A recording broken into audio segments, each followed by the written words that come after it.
जय माता दी दोस्तों, आप सभी का स्वागत है हमारे YouTube चैनल में।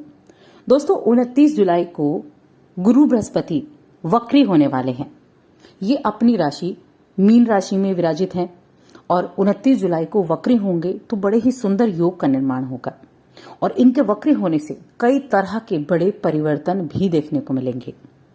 अब नवग्रहों में बृहस्पति को गुरु की उपाधि दी गई है और इनको शुभ ग्रह माना जाता है। बृहस्पति को जो मनुष्यों के साथ साथ ग्रहों के और देवताओं के भी पूजनीय हैं, यानी सभी के पूजनीय है। ये तो बहुत ही शुभ ग्रह ये है।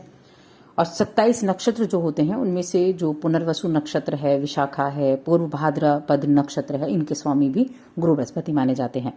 शनि के बाद गुरु ही ऐसे ग्रह हैं जो अपना एक राशि चक्र पूरा करने में ज्यादा समय लेते हैं, क्योंकि गुरु का जो गोचर होता है एक राशि से दूसरी राशि में जाने का, वो लगभग 13 महीनों का होता है। यानी एक राशि से दूसरी राशि में जाने में ये 13 महीने लेते हैं और बीच में गुरु वक्री भी होते हैं और गुरु मार्गी होते हैं, अस्त होते हैं। वर्ष में एक ही बार वक्री होते हैं, जो कि अब वक्त है 29 जुलाई को ये वक्री हो जाएंगे। वक्री होने का मतलब है उल्टी चाल चलना, उल्टी चाल चलते हुए प्रतीत होना। तो यहाँ ये जो अवधि होगी इनकी वक्रस्थ स्थिति की, ये 119 दिनों की होने वाली है।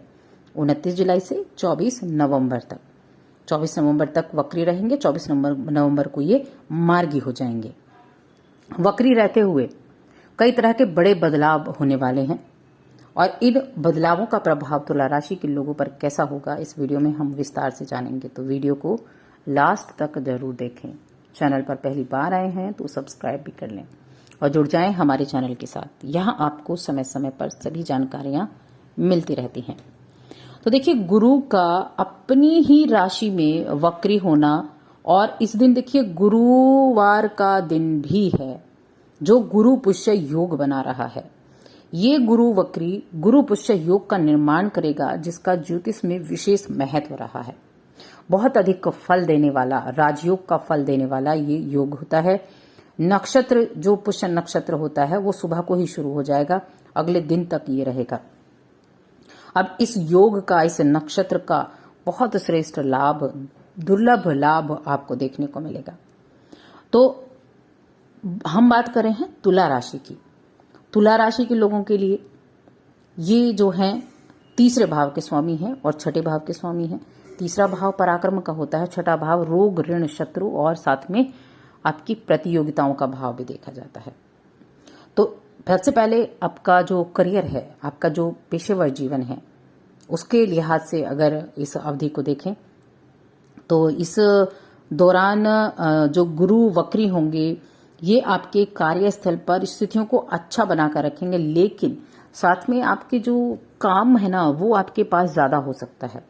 काम का प्रेशर ज्यादा हो सकता है, ज्यादा दबाव रह सकता है काम का, जिसकी वजह से आपको थोड़ी सावधानी रखनी होगी। अगर आपकी कोई पदोन्नति रुकी हुई थी तो वो आपकी पदोन्नति इस समय हो सकती है। अगर आपका कोई फंसा हुआ पैसा था तो वो भी आपको वापस मिल सकता है। अगर आप कोई व्यापार करते हैं, आपका खुद का व्यापार है, तो इस दौरान आपके व्यापार में कामकाज की स्थिति अच्छी रहेगी। जिसकी आप उम्मीद भी नहीं कर रहे थे, ऐसे काम आपके बन सकते हैं। जो आपके कामकाज जो हानि में जा रहे थे, यानी आपका व्यापार बड़ा लॉस में चल रहा था, तो अब आप इन 119 दिनों में देखेंगे कि आपके कामकाज की स्थिति बदलेगी, आपके व्यापार की गति भी बदलेगी और वहां आपको प्रॉफिट होना शुरू होगा और धीरे धीरे आपका जो व्यापार है वो पटरी पर आ जाएगा। अब आर्थिक रूप से देखें तो आर्थिक रूप से आपके खर्चों में जो है वो वृद्धि होने की संभावनाएं जरूर बन रही हैं। स्थिति तो अच्छी रहेगी आर्थिक स्थिति, लेकिन खर्चे हो सकते हैं और अपने खर्चों को पूरा करने के लिए आपको मेहनत ज्यादा करनी होगी। थोड़ा सा बचत करने की तरफ भी चलना होगा। बचत की तरफ ध्यान देंगे तो अच्छा रह सकता है। इस दौरान कुछ खरीदारी करने का योग भी है।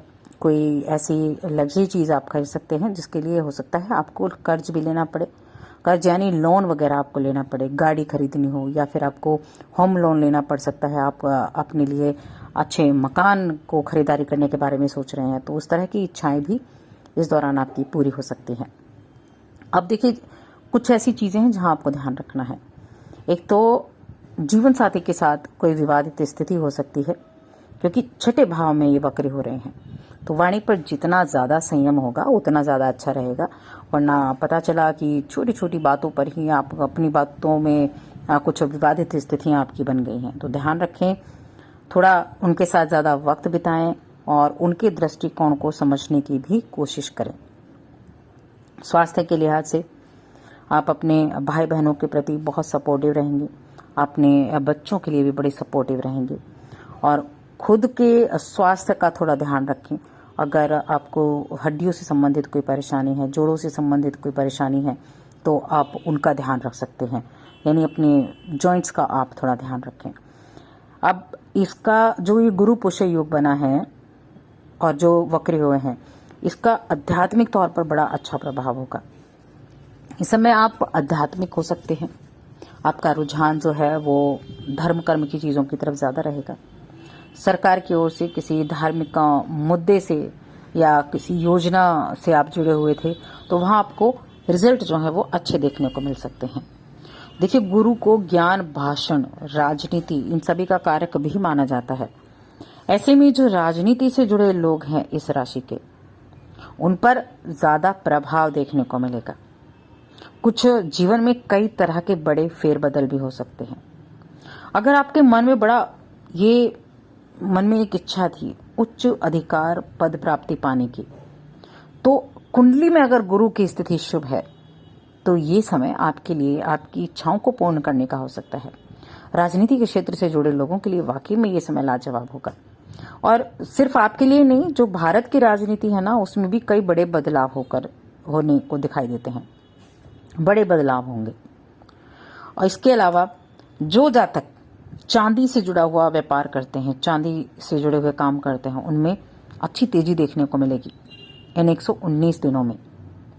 या आप कुछ ऐसे कार्य करते हैं जो खाद्य पदार्थ से जुड़े हुए हैं, आपका कोई रेस्टोरेंट है, आपका कोई होटल है, या फिर आप ग्रोसरी की दुकान ही क्यों ना चलाते हैं, ग्रोसरी का आपका सामान है, नमक, घी, तेल, इस तरह की चीज़ें हैं, तो इनमें भी आपके लिए फायदेमंद स्थितियां बनेंगी। आपको अपनी स्टॉक को बढ़ा लेना चाहिए, क्योंकि इन आने वाले दिनों में ये चीज़ें बड़ी ही ज़्यादा पैसे आपके लिए कमाने वाली साबित होंगी।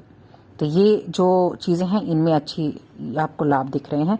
अच्छा, इनमें आपको उपाय ज़रूर करने चाहिए, क्योंकि कुछ उपाय हैं जो नेगेटिव चीज़ें हैं उनको कम कर सकते हैं। तो उपाय के लिए आपको क्या करना है, प्रतिदिन आप एक कार्य करें। जैसे ही गुरु वक्री होते हैं तो सुबह को ओम बृहस्पते नमः इस मंत्र का 21 बार सुबह सुबह आप जप कर लें, प्रतिदिन करें। ओम बृहस्पते नमः, ओम बृहस्पते नमः, इस मंत्र का 21 बार आपको ये बोलना है। तो देखेंगे गुरु की कृपा से हर चीज़ में आपको उपलब्धि मिलेगी।